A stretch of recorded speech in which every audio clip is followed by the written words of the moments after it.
राधे राधे, जय श्रीमन नारायण।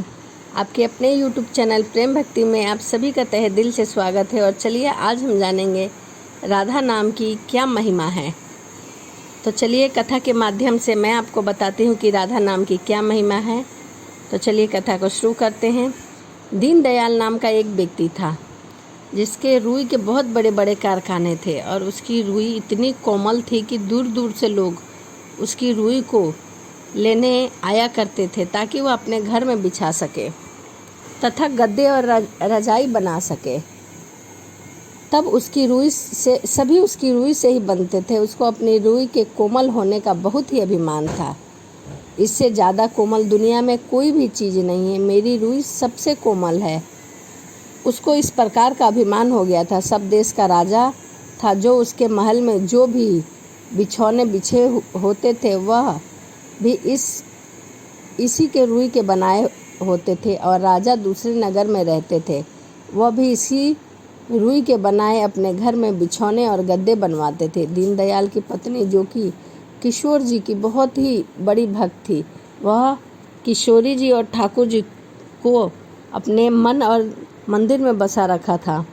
उनके घर में किशोरी जी और ठाकुर जी की बैठी हुई मुद्रा में एक बहुत ही सुंदर प्रतिमा थी। उस प्रतिमा के नीचे भी उन्होंने रुई से ही बिछौना बनाकर और उसी पर किशोरी जी और राधा रानी जी, किशोरी जी और ठाकुर जी को बिठा रखा था। दीनदयाल को इस बात का बहुत घमंड था कि उसके कारखाने की रुई से जो चीज़ बनती है वो बहुत सुकोमल होती है और बड़ा व्यापारी होने के कारण उसकी राजा से भी अच्छी साठगांठ थी। राजा भी उसको बहुत ही मान और सम्मान दिया करता था, जिसके कारण दीनदयाल की शहर में बहुत ही धाक थी। दीनदयाल का काम इतना चलता था कि उसको बहुत ही घमंड रहता था, लेकिन घर में आते ही वह एक नरम हृदय का व्यक्ति बन जाता था और ठाकुर जी और किशोरी जी की खूब सेवा किया करता था। वह आए दिन अपने घर में आने वाले महात्माओं की खूब सेवा किया करता था। एक दिन उसके घर में बहुत ही सिद्ध और पहुँचे हुए महात्मा आए तो उनकी पत्नी ने उनको घर के अंदर सबसे अच्छे वाले बिछौने पर बिठाया।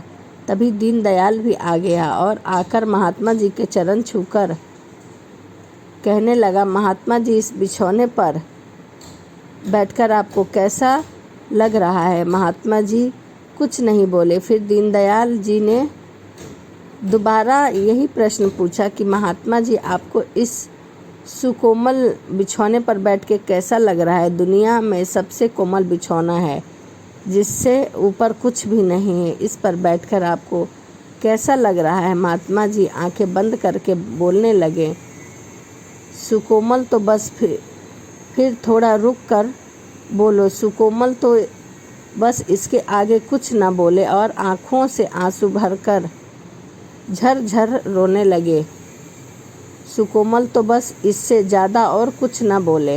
यही वह बार बार कह रहे थे और अपनी आँखों को बंद करके बोल रहे थे। लेकिन दीनदयाल पूछता रहा।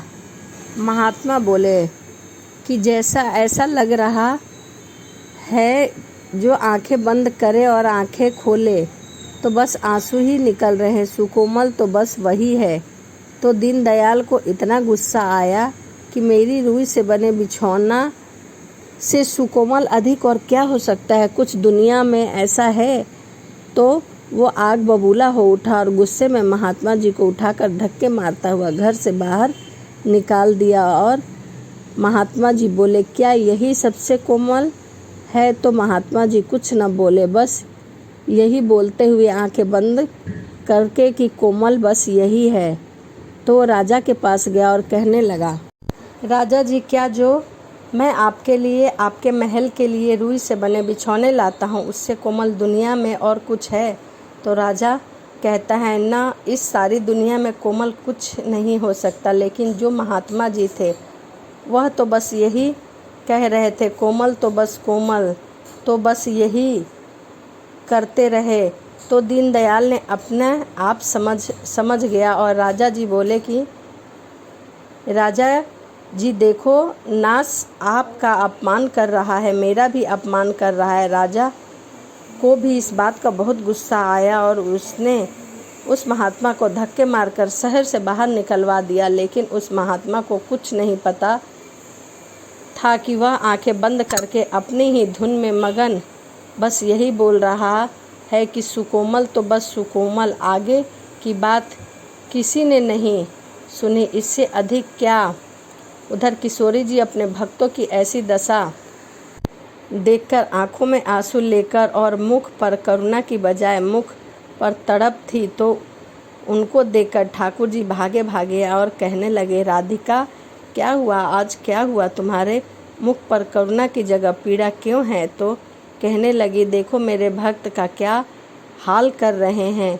वह तो बस यही कहना चाहता है कि सुकोमल तो बस मेरी किशोरी जी के चरण ही है, लेकिन उसका क्या हाल हो गया है। तो ठाकुर जी ने कहा कि तुम फिर कुछ करती क्यों नहीं हो अपने भक्तों के लिए। लेकिन किशोरी जी कुछ न बोली। तभी उस मंदिर में दीनदयाल ने जो घर के मंदिर में जोत लगाई वह भी रुई की थी। वह तेज आंधी चलने लगी। आंधी के कारण वह जोत बिछौने पर गिर पड़ी और फिर बिछौने में आग लग गई। और ऐसी तेज आंधी के कारण, हवा चलने के कारण आग सारे घर में फैल गई। ऐसे ही सारा घर जलकर स्वाहा हो गया। जब तक दीनदयाल घर पहुंचा तब तक उसका सारा घर जलकर स्वाहा हो गया था। तब आंधी बंद होने के बाद तेज बारिश होने लगी और बारिश कितनी ज़्यादा हुई कि उसके कारखाने में रखी हुई सारी रुई भीग गई और कारखाना पानी में डूब गया। कारखाने और घर की ऐसी दशा देखकर दीनदयाल जोर जोर से विलाप करके रोने लगा और कहने लगा, और उसकी पत्नी और बच्चे भी सड़क पर बैठकर जोर जोर से रोने लगे, विलाप करने लगे और कहने लगे कि हमारा घर और कारखाना को क्या हो गया है। दीनदयाल भागा भागा राजा के पास गया और कहने लगा कि देखो राजा जी, मेरे कारखाने और घर का बुरा हाल हो गया है और मेरा घर भी जलकर राख हो गया है। तो राजा आग बबूला होकर बोले, तू यह बात कि तूने कैसी रुई के बिछौने बनाए थे, देखो यह मेरी पत्नी, बच्चे और राजकुमार और राजकुमारी का क्या हाल हो गया है। इनको तो देखो, इसी के कारण शरीर पर जैसे एक अलग अलग सी खुजली हो गई है, खुजली जैसी बीमारी हो गई है। और राजा ने उनको मार कर वहाँ से भगा दिया। यह राधा रानी तो वह की रोता हुआ फिर घर की तरफ कहानी गया है और कि घर जिस में पर राधा रानी की कृपा जोर होती से है दहाड़ मार कर और रोने सभी लगा दुख और कि मेरे संकटों घर से को क्या हो गया बचा है। रहता तभी है। उसका और ध्यान यह बात तो मंदिर सच में है कि पड़ी राधा ठाकुर रानी जी के की किशोरी जी की चरणों से प्रतिमा पर सुकोमल पड़ी। कुछ भी नहीं है। दुनिया में सबसे वहाँ कोमल पर वस्तु उसके जो है चरण वो राधा रानी गिर है। पड़े तो और चलिए इसी उनका के साथ हाथ वीडियो को उनके समाप्त चरणों करते पर हैं और गया। मिलते हैं चरणों अगली वीडियो में। के चरणों यदि आप मेरे को चैनल जैसे पर ही नए हैं छुआ, तो ऐसी प्लीज़ चैनल कोमल को वस्तु पर सब्सक्राइब, हाथ लाइक, लगते कमेंट, ही शेयर जरूर करिए। एकदम वीडियो से को दंग पूरा रह गए देखिए और तथा कहने लगे कि यह आपको कहानी रूह का से अर्थ करोड़ भाव गुना पता ज्यादा लग सके। सुकोमल तो चीज चलिए क्या इसी है। के मैं साथ तो मिलते हैं अगली इस पर वीडियो ध्यान में। ही नहीं राधे दिया। राधे, जय श्रीमन तो नारायण, हरे किशोरी जी के कृष्णा। चरण, यह तो किशोरी जी के चरण